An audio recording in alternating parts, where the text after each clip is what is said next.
Chers frères et sœurs d'Algérie, chers compatriotes d'Algérie, Sabah Nour, bonjour à vous tous et à Zulf Laoun.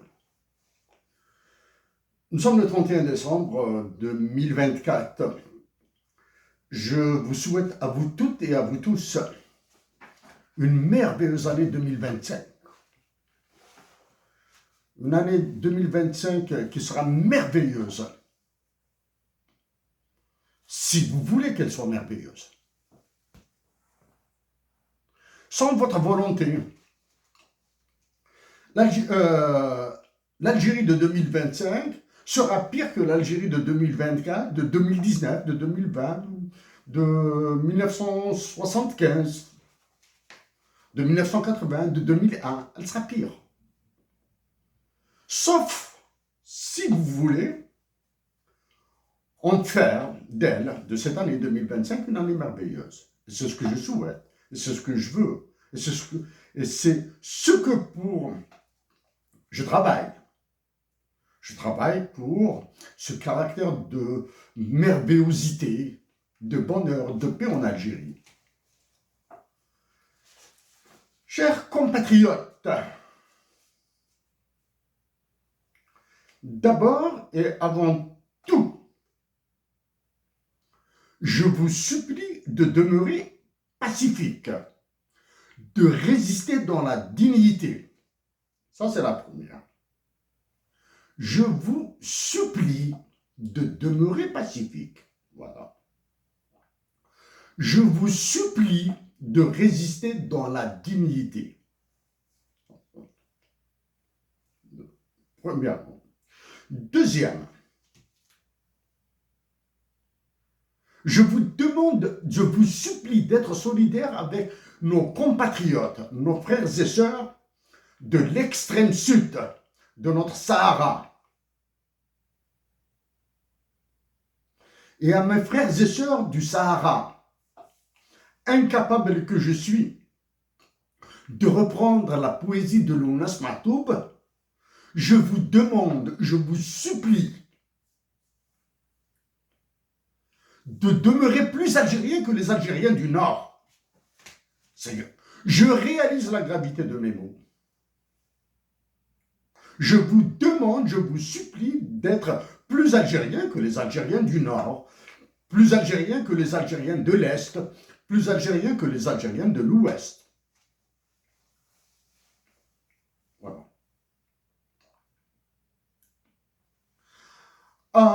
Mes frères et sœurs, soldats et officiers subalternes, une autre fois, je vous demande de refuser l'exécution de tout ordre de tir, que ce soit sur les Algériens, que ce soit sur les compatriotes africains qui souhaiteraient traverser notre pays pour aller en Europe, pour aller en Amérique, pour aller en Asie, pour aller au Moyen-Orient. L'objectif de mes mots de ce 31 décembre 2024, c'est d'agir encore une fois pour la paix en Algérie, pour la paix en Afrique du Nord. Mais mon autre objectif, c'est de dire à Emmanuel Macron, bat les pattes de notre pays. Ça, ma voix à elle seule est insuffisante. Chers compatriotes d'Algérie, chers frères et sœurs, je pense que même si j'ai des doutes sur ce que je pense, les généraux qui sont très durs en Algérie, les généraux qui prennent des décisions qui engagent votre avenir, réfléchiront à 7 fois, à 20 fois, à 1 million de fois à vous réprimer, à vous envoyer en prison si vous dites avec moi à Emmanuel Macron, bat les pattes de notre pays, bat les pattes. de notre pays. Ça, c'est tout. Voilà. En novembre, dernier mois de novembre 2024, des miettes de détenus politiques ont été libérés. Je dis bien des miettes. Cela veut dire que je considère les détenus politiques qui ont été libérés comme une marchandise insignifiante. D'accord? Est-ce que c'est grave? Oui. Je considère les détenus politiques qui ont été libérés en novembre 2024 comme des miettes. Ok? C'est grave. Ça, c'est ce que pensent les généraux. Ce n'est pas ce que je pense, moi. Ce sont des mots que je dis. C'est ce que pensent les généraux algériens. Ok? Nous allons libérer ces miettes de détenus politiques pour en faire l'arbre qui cache la forêt et en leur ordonnant de se taire et en maintenant encore un peu plus de miettes de détenus politiques dans les prisons algériennes. Prisons algériennes. Voilà. Pourquoi? Pourquoi? Il y a le fait que la justice algérienne a été privatisée. C'est une justice au service d'égoïsme, de mégalomanie, de dictature. Ça, c'est le premier fait. La magistrature algérienne a été privatisée.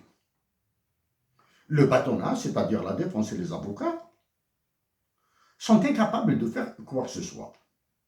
Ça, c'est le premier point. Deuxième point. L'État algérien est intégralement privatisé et il est soumis à des cartels. Je dis bien, l'État algérien est l'otage de cartels. Ça, c'est la deuxième raison. La troisième raison, du moins la troisième cause, c'est que les généraux algériens, sûrs et certains qu'ils ont oppressé la nation algérienne, les voix qui peuvent s'exprimer lucidement, sagement, pour la paix, sûrs et certains qu'il les a opprimés par la menace, par la détention, etc. Et sûr de son impunité. Quatrième cause, ils savent qu'aucune puissance étrangère ne peut leur ordonner quoi que ce soit en faveur des droits de l'homme et de la démocratie en Algérie. Ils le savent. Ni la France d'Emmanuel Macron, ni les États-Unis d'Amérique, ni la Chine, ni la Russie, ni l'Angleterre, aucun pays, ni du Canada, ne peuvent ordonner quoi que ce soit. Parce que les enjeux sont d'une autre nature. Okay. Ça, c'est le dernier motif, la dernière cause, et pour moi, est la plus importante. C'est que les généraux algériens n'ont aucun sens, je dis bien, n'ont aucun sens du patriotisme, n'ont aucun sens de l'État, n'ont aucun sens de la paix, n'ont aucun sens de la démocratie, n'ont aucun sens des droits de l'homme. Et ils sont incapables de réfléchir ou d'agir pour des horizons temporels supérieurs à 4 heures, 5 heures. Ils savent raisonner. Au plus, ils savent raisonner pour une journée. Une journée. Nous allons décider ça. Nous allons ordonner ça. Nous allons envoyer des messages. aux régions militaires, aux Wali, aux différentes antennes des services de la sécurité militaire, etc., aux délateurs, etc., tout ça, à l'administration. Et le lendemain, nous verrons ce qui se fera.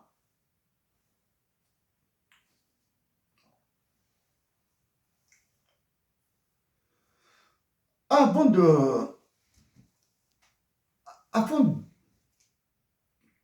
d'aller vers le message, mes mots, à Emmanuel Macron,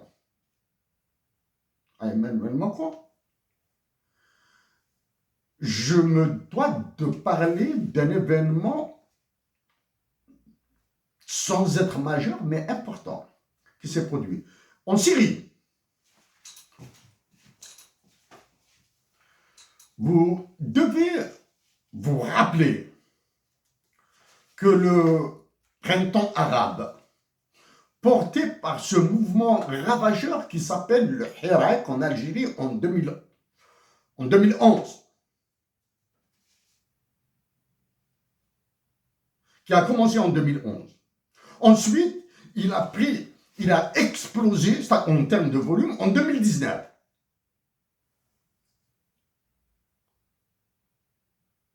La Syrie l'a connu après nous.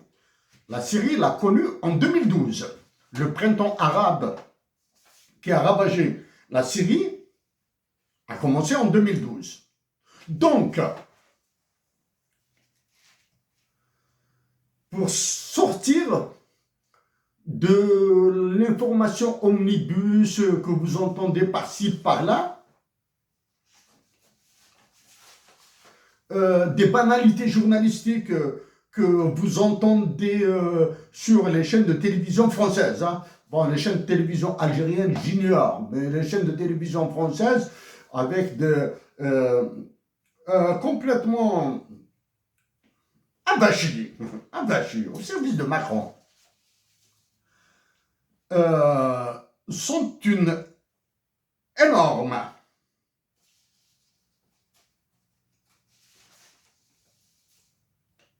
manipulation. Vous êtes victime de toutes les manipulations de l'information que nous puissions imaginer maintenant en 2024. Que ce soit par l'intelligence artificielle, soit par de la fausse information, soit par de la vraie information. On vous donne l'information vraie. Par exemple, tout ce qui est les marchés mondiaux, ce qu'on appelle les marchés mondiaux. L'information fausse qu'on vous donne par exemple. Tout ce qui se produit en Syrie, tout ce qui se produit au Mali, au Niger, au Sénégal, au Tchad, etc. D'accord? Avant de revenir sur ce que la nation algérienne doit tout faire pour éviter le scénario égyptien, empire le scénario syrien, empire le scénario soudanais, empire le scénario libyen, et empire ce qui attend le Mali, le Niger, le Tchad, et à un degré moindre, mais aussi grave, ce qui attend le Sénégal. D'accord?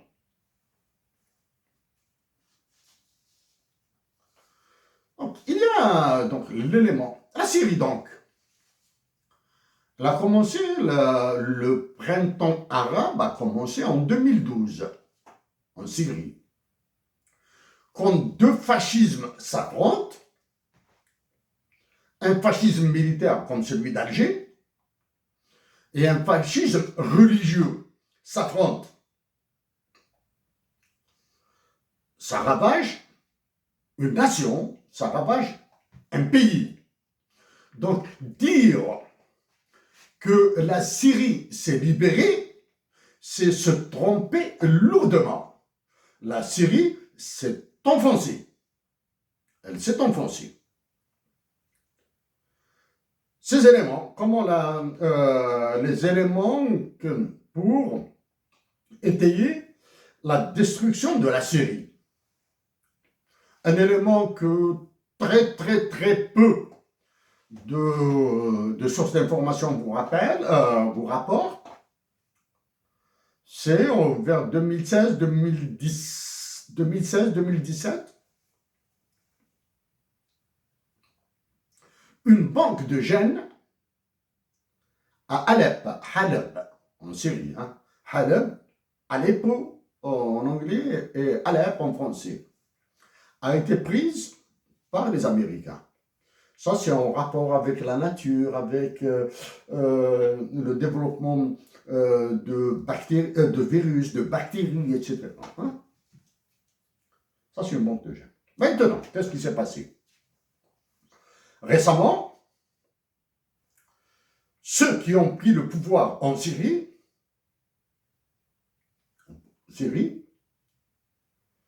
ont présenté, apparemment, présentent une face agréable.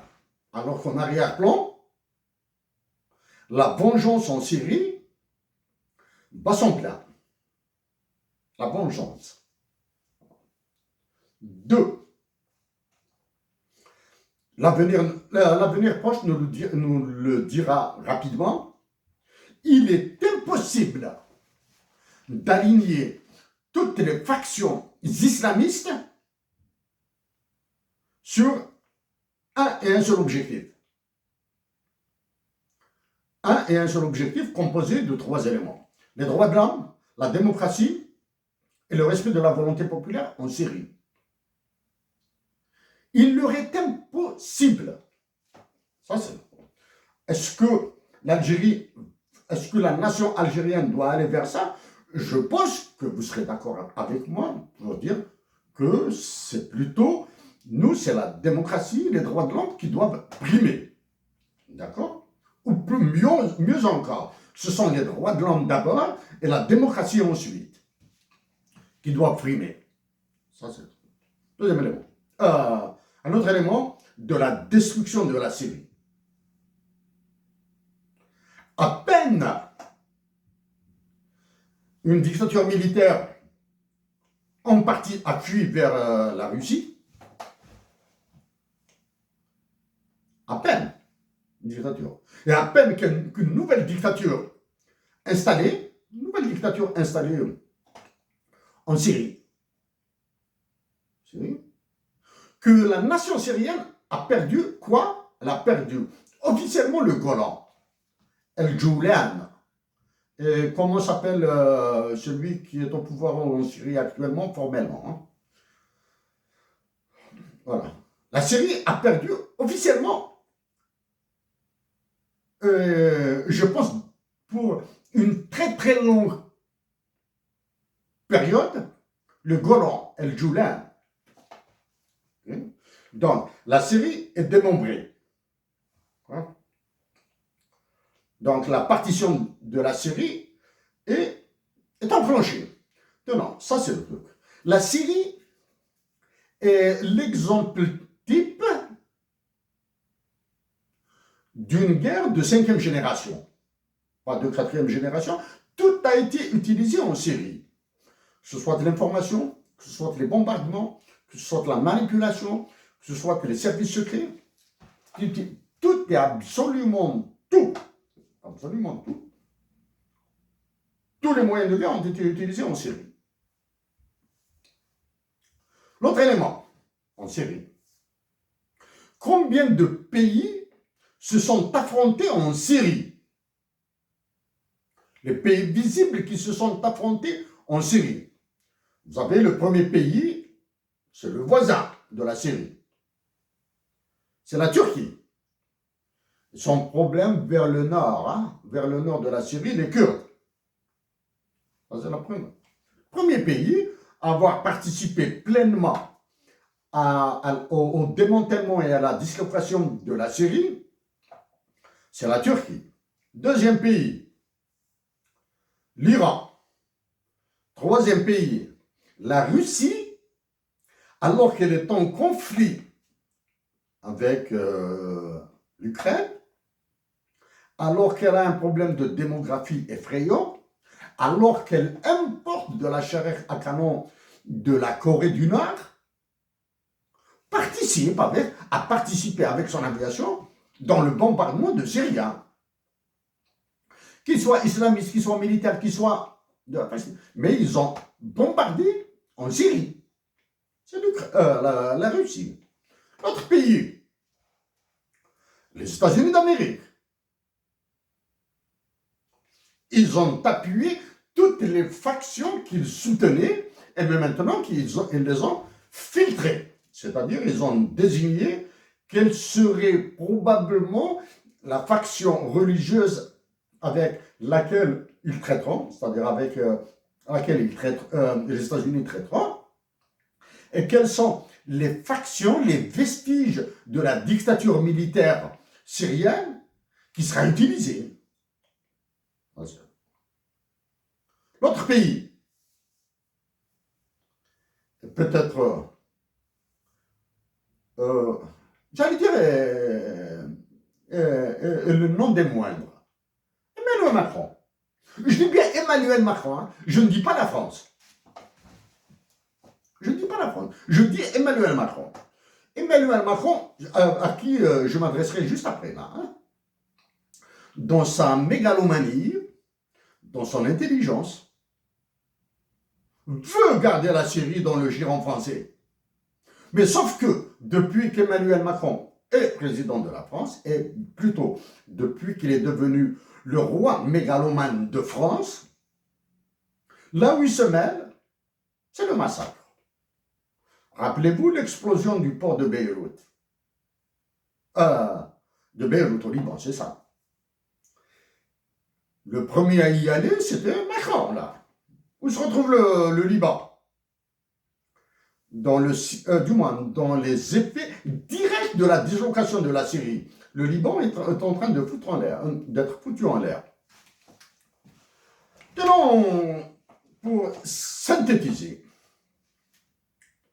en Syrie, vous avez une guerre de religion. Les sionistes juifs d'Israël, dirigés par le terroriste Benjamin Netanyahou, je le répète, les sionistes juifs dirigés par le terroriste Benjamin Netanyahou. Je fais la différence avec une partie d'Israël sur laquelle je reviendrai. Je n'ai pas peur, je reviendrai immédiatement après. Là. Parce qu'elle a une incidence directe sur l'Algérie. Hein. Vous avez une guerre de religion. Ceux qui prétendent défendre l'islam, ceux qui prétendent défendre le christianisme, ceux qui prétendent défendre le judaïsme. Vous avez ça. Donc, vous avez un élément de... Voici l'élément guerre de religion. Maintenant, l'élément domination. Il est hors de question pour l'OTAN, les pays occidentaux, surtout ceux qui sont dans l'alliance de l'OTAN, de mettre en position de faiblesse Israël. Ils doivent en faire plus que le gendarme de la région, ils doivent en faire le roi de la région. Ça, c'est... L'autre pays qui a participé et qui va continuer à agir en Syrie, c'est l'Iran. Vous avez tout. Vous avez l'élément religion, chiite sunnite. Vous avez l'élément économique. L'Iran a besoin de l'économie syrienne et les Syriens ont besoin de l'économie iranienne. L'armée syrienne a besoin de l'armée iranienne. L'armée syrienne a besoin de l'armée iranienne.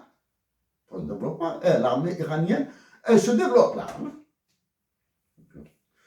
Quels sont les autres pays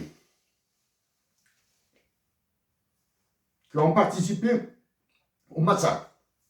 Ceux qui se sont tués. Les pays qui se sont tués. Exemple. La Jordanie. L'Égypte. J'exclus la Libye, la Syrie, l'Algérie, etc. Parce que ces derniers pays sont incapables de faire quoi que ce soit. Quel est l'autre pays qui va trinquer? l'extermination de la nation palestinienne.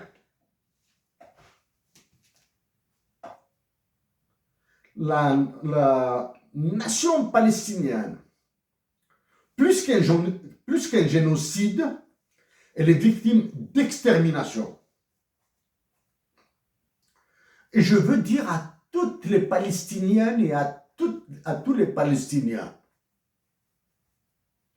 que mon cœur saigne avec les vôtres. Mais que puis-je faire? Hein? Que puis-je faire? Parler au Canada de vous? Je l'ai fait. Parler de la souffrance du peuple palestinien en Norvège? Je l'ai fait. L'ai-je fait dans des interventions précédentes? Oui.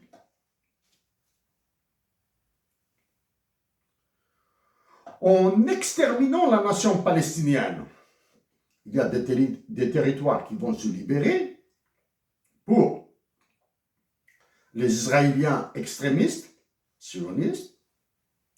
Il y aura le contrôle des lieux saints de toutes les religions.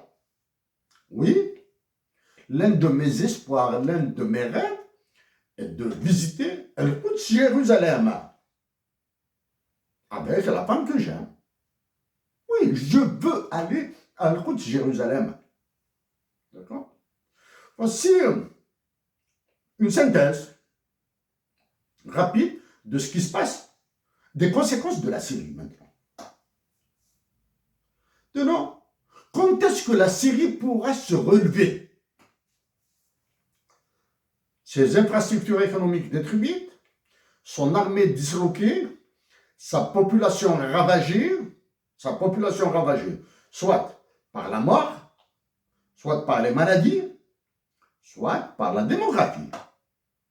D'accord? Quand est-ce? Non. À condition de laisser en paix la nation syrienne